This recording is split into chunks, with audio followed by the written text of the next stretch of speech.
സങ്കീർത്തനങ്ങൾ 44 അധ്യായം 1 മുതൽ 26 വരെയുള്ള വാക്യങ്ങൾ. ദൈവമേ, പൂർവ്വകാലങ്ങളിൽ ഞങ്ങളുടെ പിതാക്കന്മാർക്ക് വേണ്ടി അങ്ങ് ചെയ്ത പ്രവർത്തികൾ അവർ ഞങ്ങൾക്ക് വിവരിച്ചു തന്നിട്ടുണ്ട്. അത് ഞങ്ങൾ കേട്ടിട്ടുമുണ്ട്. അവരെ നട്ടുപിടിപ്പിക്കാൻ അവിടുന്ന് സ്വന്തം കരുത്താൽ ജനതകളെ പുറത്താക്കി. അവർക്ക് ഇടം നൽകാൻ അവിടുന്ന് രാജ്യങ്ങളെ പീഡിപ്പിച്ചു. വാളുകൊണ്ടല്ല അവർ നാട് പിടിച്ചടക്കിയത്, കരബലം കൊണ്ടല്ല അവർ വിജയം വരിച്ചത്. അവിടുത്തെ വലത്തുകൈയും ഭുജവും മുഖപ്രകാശവും കൊണ്ടത്രേ. അങ്ങ് അവരിൽ പ്രസാദിച്ചു. അവിടുന്നാണ് എൻ്റെ രാജാവും ദൈവവും. അവിടുന്നാണ് യാക്കോബിന് വിജയം നൽകിയത്. അങ്ങയുടെ സഹായത്താൽ ശത്രുക്കളെ ഞങ്ങൾ തള്ളി വീഴ്ത്തുന്നു. ഞങ്ങളെ ആക്രമിക്കുന്നവരെ ഞങ്ങൾ അങ്ങയുടെ നാമം വിളിച്ച് ചവിട്ടി മെതിക്കുന്നു. വില്ലിലല്ല ഞാൻ ശരണം വച്ചത്, വാളിന് എന്നെ രക്ഷിക്കാൻ കഴിയുകയുമില്ല. എന്നാൽ അവിടുന്ന് ഞങ്ങളെ ശത്രുക്കളിൽ നിന്ന് രക്ഷിച്ചു, ഞങ്ങളെ വെറുക്കുന്നവരെ സംഭ്രമിപ്പിച്ചു. ഞങ്ങൾ ദൈവത്തിൽ നിരന്തരം അഭിമാനം കൊണ്ടു. അങ്ങയുടെ നാമത്തിന് ഞങ്ങൾ എന്നും നന്ദി പറയും. എന്നിട്ടും അവിടുന്ന് ഞങ്ങളെ തള്ളിക്കളയുകയും അപമാനത്തിലാഴ്ത്തുകയും ചെയ്തു. ഞങ്ങളുടെ സൈന്യങ്ങളോടൊപ്പം വന്നതുമില്ല. ശത്രുവിൻ്റെ മുമ്പിൽ തോറ്റോടാൻ അവിടുന്ന് ഞങ്ങൾക്കിടവരുത്തി. അവർ ഞങ്ങളെ കൊള്ളയടിച്ചു. അവിടുന്ന് ഞങ്ങളെ കൊല്ലാനുള്ള ആടുകളെ പോലെയാക്കി. ജനതകളുടെ ഇടയിൽ ഞങ്ങളെ ചിതറിച്ചു. അവിടുന്ന് സ്വന്തം ജനത്തെ തുച്ഛവിലയ്ക്ക് വിറ്റു. അവിടുന്ന് അവർക്ക് വില കൽപ്പിച്ചില്ല. അവിടുന്ന് ഞങ്ങളെ അയൽക്കാർക്ക് അപമാനപാത്രവും ചുറ്റുമുള്ളവർക്ക് നിന്ദാവിഷയവും പരിഹാസപാത്രവുമാക്കി. അവിടുന്ന് ഞങ്ങളെ ജനതകൾക്കിടയിൽ പഴമൊഴിയാക്കി. രാജ്യങ്ങൾക്കിടയിൽ ഞങ്ങൾ അവഹേളിതരായി. ദിവസം മുഴുവൻ എൻ്റെ അപമാനം എൻ്റെ മുൻപിലുണ്ട്. ലജ്ജ എൻ്റെ മുഖത്തെ ആവരണം ചെയ്യുന്നു. നിന്ദകരുടെയും ദുഷ്കരുടെയും വാക്കുകൾ കൊണ്ടും ശത്രുവിൻ്റെയും പ്രതികാര ചെയ്തതിൻ്റെയും ദർശനം കൊണ്ടും തന്നെ ഞങ്ങൾ അങ്ങയെ മറന്നില്ല. അങ്ങയുടെ ഉടമ്പടിയോട് അവിശ്വസ്തത കാണിച്ചില്ല. എന്നിട്ടും ഇത് ഞങ്ങൾക്ക് സംഭവിച്ചു. ഞങ്ങളുടെ ഹൃദയം പിന്തിരിയുകയോ ഞങ്ങളുടെ കാലടികൾ അങ്ങയുടെ വഴി വിട്ടുമാറുകയോ ചെയ്തില്ല. എന്നിട്ടും അവിടുന്ന് ഞങ്ങളെ കുറുനരികളുടെ സങ്കേതത്തിൽ ചിതറിക്കുകയും കൂരിരുട്ടുകൊണ്ട് ഞങ്ങളെ മൂടുകയും ചെയ്തു. ഞങ്ങൾ ഞങ്ങളുടെ ദൈവത്തിൻ്റെ നാമത്തെ മറക്കുകയോ അന്യദൈവന്റെ മുമ്പിൽ കൈകൾ വിരിച്ച് നിൽക്കുകയോ ചെയ്തിരുന്നെങ്കിൽ അത് ദൈവത്തിൻ്റെ കണ്ണിൽ പെടാതിരിക്കുമോ? ഹൃദയ രഹസ്യങ്ങൾ അവിടുത്തേക്ക് അറിയാമല്ലോ. ഞങ്ങൾ അങ്ങയെ പ്രതി എല്ലായ്പ്പോഴും വിധിക്കപ്പെടുന്നു.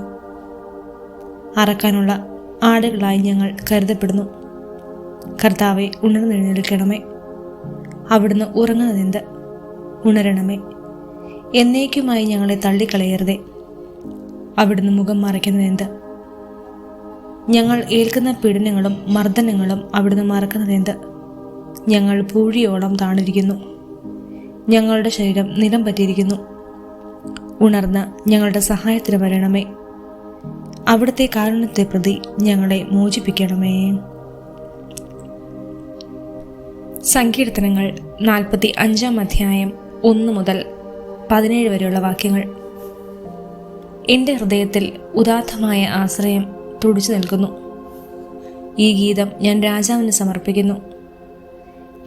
തയ്യാറായിരിക്കുന്ന എഴുത്തുകാരൻ്റെ തൂലികയ്ക്ക് തുല്യമാണ് എൻ്റെ നാവ്.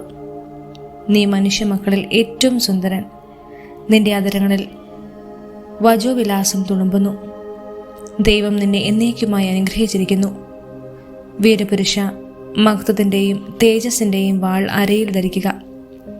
സത്യത്തിനും നീതിയുടെ സംരക്ഷണത്തിനും വേണ്ടി പ്രതാപത്തോടെ വിജയത്തിലേക്ക് മുന്നേറുക. നിന്റെ വലത്തുകൈ ഭീതി വിതയ്ക്കട്ടെ. രാജശത്രുക്കളുടെ ഹൃദയത്തിൽ നിന്റെ കൂരമ്പുകൾ തറച്ചു കയറും. ജനതകൾ നിന്റെ കീഴിൽ അമരും. നിന്റെ ദിവ്യസിംഹാസനം എന്നേക്കും നിലനിൽക്കുന്നു. നിന്റെ ചെങ്കോൽ നീതിയുടെ ചെങ്കോലാണ്. നീ നീതിയെ സ്നേഹിക്കുകയും ദുഷ്ടതയെ വെറുക്കുകയും ചെയ്യുന്നു. ആകയാൽ ദൈവം, നിന്റെ ദൈവം, നിന്നെ മറ്റുള്ളവരിൽ നിന്ന് ഉയർത്തി ആനന്ദത്തിൻ്റെ തൈലം കൊണ്ട് അഭിഷേകം ചെയ്തു. നിന്റെ അങ്കി നറും പശയും ചന്ദനവും ലവംഗവും കൊണ്ട് സുരഭിലമായിരിക്കുന്നു. ദന്തനിർമ്മിതമായ കൊട്ടാരങ്ങളിൽ നിന്ന് തന്ത്രിനാദം നിന്നെ ആനന്ദിപ്പിക്കുന്നു. നിന്റെ അന്തപുര വനിതകളിൽ രാജകുമാരിമാരുണ്ട്. നിന്റെ വലത്തുവശത്ത് ഓഫീർ സ്വർണം അണിഞ്ഞ രാജ്ഞി നിൽക്കുന്നു.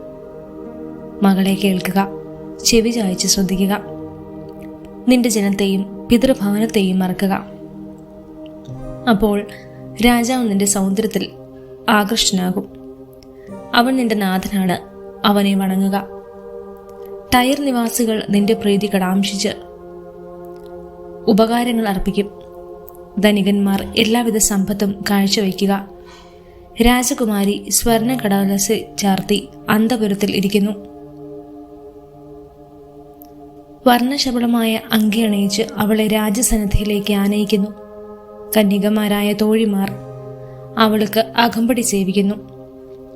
ആഹ്ലാദഭരിതരായി അവർ രാജകൊട്ടാരത്തിൽ പ്രവേശിക്കുന്നു. നിന്റെ പുത്രന്മാർ പിതാക്കന്മാരുടെ സ്ഥാനത്ത് അവരോധിക്കപ്പെടും. ഭൂമിയിലെങ്ങും നീ അവരെ അധിപതികളായി വാഴിക്കും. തലമുറ തോറും നിന്റെ നാമം കീർത്തിക്കപ്പെടാൻ ഞാൻ ഇടയാക്കും.